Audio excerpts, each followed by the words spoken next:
अस्सलाम वालेकुम नाजरीन, मैं Asad Abbas Bhatt advocate high court आपकी खिदमत में हाजिर हूँ एक नए कानूनी मौजू के साथ जो शायद कानूनी तौर पर आपको फ़ायदा पहुँचा सकता है।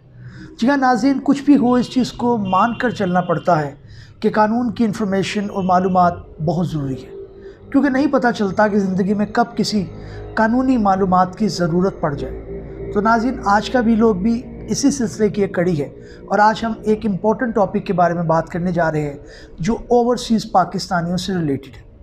नाज़रीन, वो लोग जो सऊदी अरेबिया में मुकीम हैं और कोई ऐसा डॉक्यूमेंट जो है वो पावर ऑफ अटर्नी देना चाहते हैं जो कि सऊदी अरेबिया के अंदर इस्तेमाल हो सके।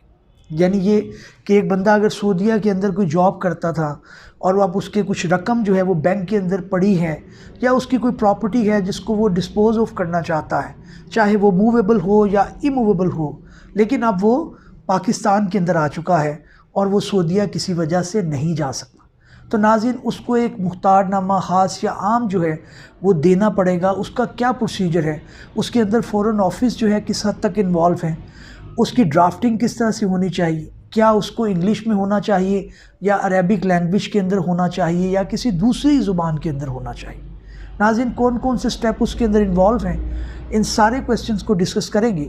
लेकिन एज़ यूजुअल रिक्वेस्ट है कि अगर अभी तक आपने हमारे चैनल को सब्सक्राइब नहीं किया तो काइंडली हमारे साथ जुड़ जाएं ताकि आपको कानूनी इन्फॉर्मेशन बर वक्त मिलती रहे।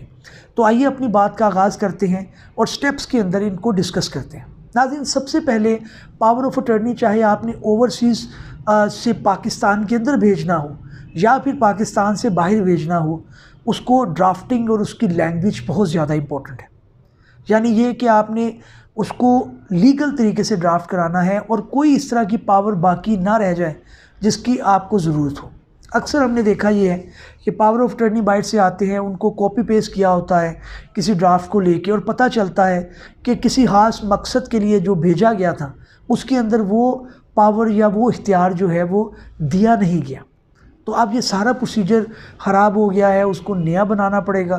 तो बहुत ज़रूरी है कि आप इसके अंदर अपनी कानूनी मशावरत अपने काउंसिल से या हमारे ज़रिए भी आप ले सकते हैं, लेकिन प्लीज़ आप ये चीज़ नोट कीजिएगा कि पाकिस्तानी लॉयर से आपने लेनी है, क्योंकि डॉक्यूमेंट इवेंचुअली पाकिस्तान आके जो है उसने इस्तेमाल होना होता है। लेकिन coming back to the main topic, पहला स्टेप यहाँ पे आपने ड्राफ्ट करवाना है और उसका ड्राफ्ट जो है वो इस तरह से होना चाहिए, यानी ये कि दोनों लैंग्वेज के अंदर वो लिखा गया हो, एक साइड पे इंग्लिश हो और एक साइड पे अरेबिक हो, ताकि वहाँ पे जो लोग पढ़ सकें वो उनको अंग्रेज़ी की वजह से ये प्रॉब्लम ना आए कि उसके अंदर क्या पावर्स दी गई।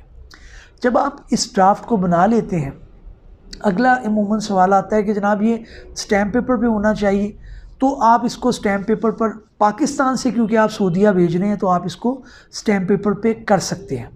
उसके अंदर आप 1000 रुपीज़ का स्टैम्प पेपर इस्तेमाल कर सकते हैं। अगर नहीं भी तो आप इसको बेसिकली एक सादे पेपर पे भी कर सकते हैं, क्योंकि जब सऊदीया में जाएगा तो वहाँ पे भी इसके ऊपर कुछ स्टैम्प ड्यूटीज़ का अमल दखल रहता है। लेकिन आप सिंपल पेपर पे बना लें इसको और दोनों लैंग्वेज इसमें इसको तैयार करें।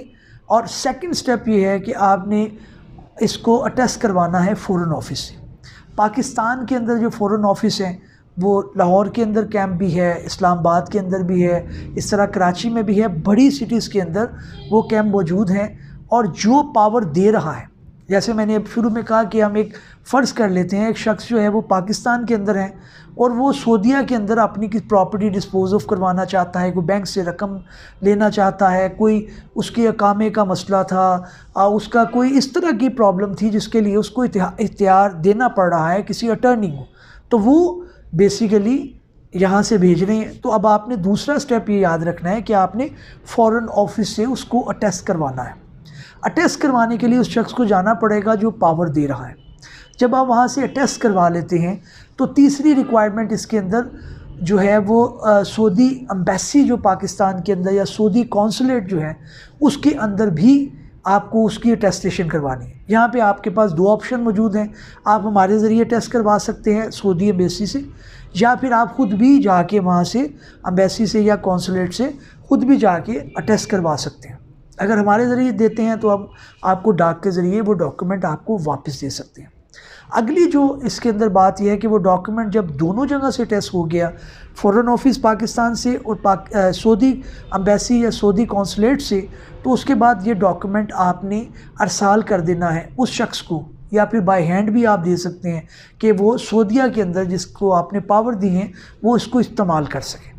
तो वो मुतलका बैंक के अंदर या उस डिपार्टमेंट के अंदर प्रॉपर्टीज़ के, या आपकी कोई पेंशन का मसला है या आपकी रकम का मसला है, जो भी हो आप उसको वो वहाँ पे उसको देगा, अब दिखाएगा, अपना आईडी कार्ड दिखाएगा और अपने मामलात को आपके जिस तरह आपने उसको डायरेक्ट किया होगा वो आपका मामला काम करवा के मुकम्मल कर देगा।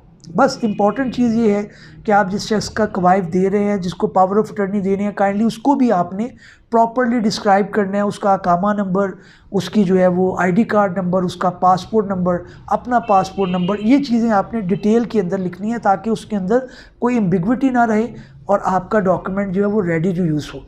अक्सर मामलात में कोई ना कोई मिस्टेक हो जाती है जिसकी वजह से फिर सारा प्रोसीजर दोबारा अडॉप्ट करना पड़ता है। तो नाज़रीन, ये था कि आपने पाकिस्तान से Saudi Arabia power of attorney किस तरह से बनवाना है, किस तरह से अटेस्ट करवाना है और किस तरह से भेजना है। उम्मीद है हमारा वीडियो इन्फॉर्मेटिव रहा होगा, आप उससे कोई इस्तिफ़ादा उठा सके होंगे।